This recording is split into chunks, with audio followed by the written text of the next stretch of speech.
Netanyahu ने हाल ही में इसी सीबीएस न्यूज चैनल को एक 60 मिनट का इंटरव्यू दिया। उस इंटरव्यू में बहुत सी उन्होंने रोचक बातें कही, जिनमें से पहली तो यही कि मुज्तबा खमनेई जिंदा हैं और वो छुप छुपाते हुए घूम रहे हैं, लेकिन वो जिंदा हैं, ये खुद भी उस बात को मानते हैं। इन्हीं बातों में उन्होंने एक बात और कही, और वो ये कि हाल के इस युद्ध में अमेरिका और इजराइल के बीच में रार पैदा करने के लिए, दरार पैदा करने के लिए पाकिस्तान जैसे देशों से सोशल मीडिया हैंडल्स ऐसे ऑपरेट हुए जो कि अमेरिकियों के अंदर भावना बदलने वाले थे। जैसे कुछ ऐसे अंग्रेज पब्लिकली निकल के दिखाई दिए जो ये कह रहे थे कि हम इजराइल के इस युद्ध में साझा नहीं हैं, हम इजराइल के साथ ईरान के खिलाफ जंग में साझा नहीं हैं। ये जो बातें अंग्रेज बोल रहे हैं, ये असल में बुलवाई जा रही थी पाकिस्तान के थ्रू। पाकिस्तान ऐसे सोशल मीडिया हैंडल, अगर आप उन ट्विटर हैंडल्स को जो दिख रहे थे अमेरिकी, लेकिन उनको ऑपरेट पाकिस्तान से किया जा रहा था, असल मायने में बोले ये सारे के सारे चैट बोट्स चला करके किए गए काम हैं। ये पूरी तरह हिडन डिजिटल बैटलफील्ड है, जिसको कि बोट फार्मिंग के माध्यम से इन लोगों ने ऑपरेट किया। इन्होंने बकायदा इस बात को कहा कि Pakistan uses bot farms to manipulate social media. अब सोचिए, जब यह बात समझने वाली है कि मोसाद को ऑपरेट करने वाला इजराइल यह बात जान रहा है कि पाकिस्तान किस तरह का फर्जीवाड़ा फेक न्यूज में करता है। आप सोचिए कि ऑपरेशन सिंदूर के समय पाकिस्तान ने जो फेक न्यूज फैलाई थी, और ट्रंप जिसको सही सही बोलते चले गए, क्योंकि ट्रंप भी सोशल मीडिया की लहर पर सवार आदमी है, उस पूरे इवेंट में जिस तरह से दिखाया गया, आज भारत की इतनी मिसाइलों ने, नूर खान एयरबेस, हमारे पास तो प्रमाण है, तस्वीरें हैं कि हमने ये बर्बाद किया, ये बर्बाद किया। उनके पास एक भी तस्वीर, एक भी प्रमाण नहीं, लेकिन उसके बाद भी उन्होंने नैरेटिव वॉर, और तो और उस नैरेटिव वॉर को अब चाइना ने भी ओपनली अनाउंस करा है, कहा है कि हमने और हमारे इंजीनियर्स ने पाकिस्तान का साथ दिया था। तो ये चीज अब खुलकर आई। लेकिन क्या है ना, सोशल मीडिया के दौर में अब ये पीड़ित हुए, इनको भी हमने उस समय बताया था, तब ये समझदार बन रहे थे, कोई भी हमारी इस बात को समझ नहीं पा रहा था। आज ये खुद पीड़ित पक्ष में है, तो अपनी शिकायत लेकर बैठे हुए हैं। तो नेतन्याहू ने पाकिस्तान पर जो आरोप लगाए वो अब जग जाहिर हैं। चलिए खैर साहब, सारी बातें हो गई। अब सवाल बनता है कि साहब ये तो सब हो गया, लेकिन ईरान का पाकिस्तान कनेक्शन क्या इनको पसंद आ रहा होगा?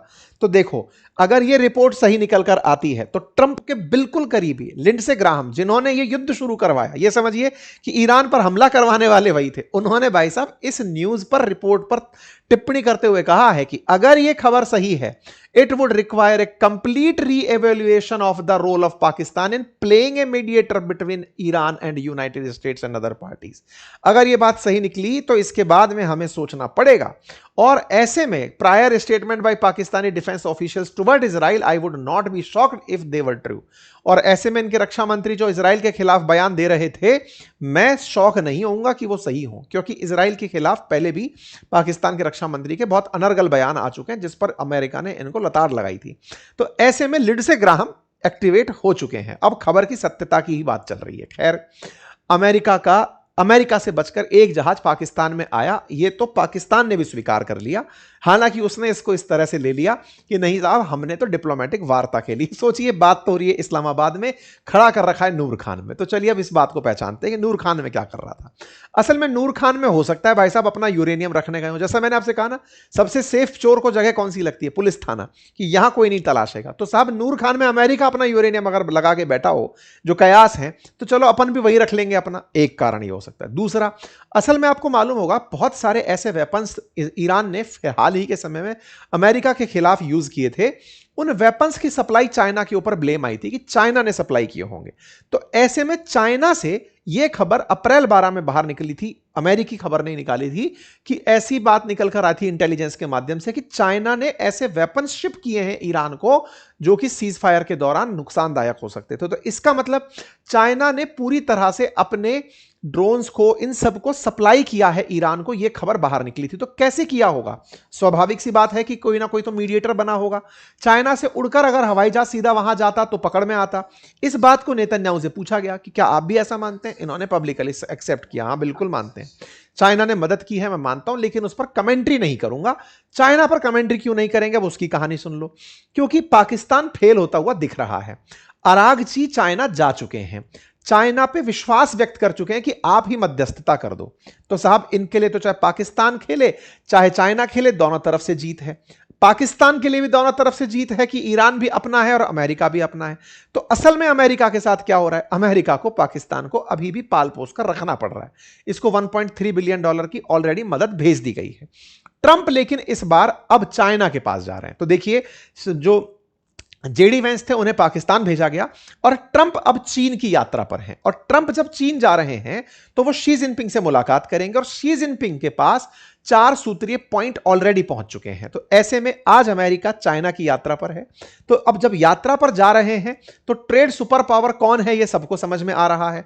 ट्रंप का कहना है कि उनके पास सारे प्लांट्स अभी भी जिंदा हैं, लेकिन इन दोनों की यात्रा के मायने लोग निकाल रहे हैं। क्या निकाल रहे हैं कि इनकी यात्रा जब चीन की होगी उस समय पर चाइना मध्यस्थता कर सकता है अमेरिका और ईरान के बीच में। ऐसा मैं क्यों कह रहा हूं, क्योंकि इस्लामिक रिपब्लिक ऑफ ईरान ने खुद ने अपनी तरफ से तैयारी दिखा दी है, कह दिया है कि साहब हम चाइना के साथ हैं। चाइना अगर हम अब हमारे लिए 4 पॉइंट प्लान लेकर आया है, असल में एक 4 पॉइंट प्लान निकल कर आया था spoke person of Chinese embassy का इंडिया के लिए।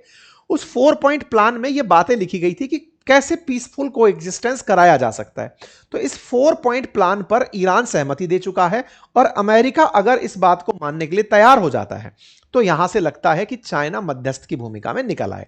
अब बड़ा सवाल बनता है कि ईरान अगर नहीं सहमति बनाता तो क्या है। इनने कह रखा है अब हम पर अगर हमला करोगे तो हम तो 90% यूरेनियम एनरिच कर देंगे। खैर जो भी हो, ट्रंप के लिए यह रायता सा फैल गया है। एक तरफ ईरान के लिए पाकिस्तान को पाल पोस कर बड़ा किया, वही धोखेबाज निकल रहा है। अमेरिका हर बार, पहले अफगानिस्तान के केस में पाकिस्तान ने धोखे खाया लेकिन फिर भी उसी को चलाया, ईरान के केस में भी धोखे खा रहा है लेकिन उसी को चला रहा है, लेकिन चाइना की तरफ बड़ी उम्मीदों से देख रहा है।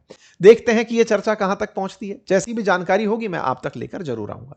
एक अपडेट दे देता हूं, भारतीय राजनीति में हो रहे तमाम जो भी अभी उठापटक हैं, भाव चाल चल रहे हैं, दक्षिण के अंदर हो, चाहे बंगाल में हो, पंजाब में हो, गुजरात में हो, इन सभी विषयों के ऊपर मैंने इंडिया दैट इज भारत नाम से जो हमारा शो है उसमें एक पैनल डिस्कशन आज शूट किया है। जल्दी ही आप तक उसे मैं अंकित इंस्पायर इंडिया पर प्रेजेंट कर दूंगा, आप उसे अवश्य देखें। एक और सूचना, आप में से यदि कोई भी साथी हमारी टीम के साथ जुड़ना चाहता है तो हमने अपनी कम्युनिटी पोस्ट पर एक जॉब फॉर्म निकाला हुआ है, आप उसे फिल कर दें। कुछ पोजीशंस निकली हैं, अगर आप में से कुछ ऐसे व्यक्ति हैं जो हमारे साथ काम करने की इच्छा रखते हैं तो उसे अवश्य अपनी जिम्मेदारी के साथ भरें। बहुत बहुत धन्यवाद, अपना ख्याल रखें।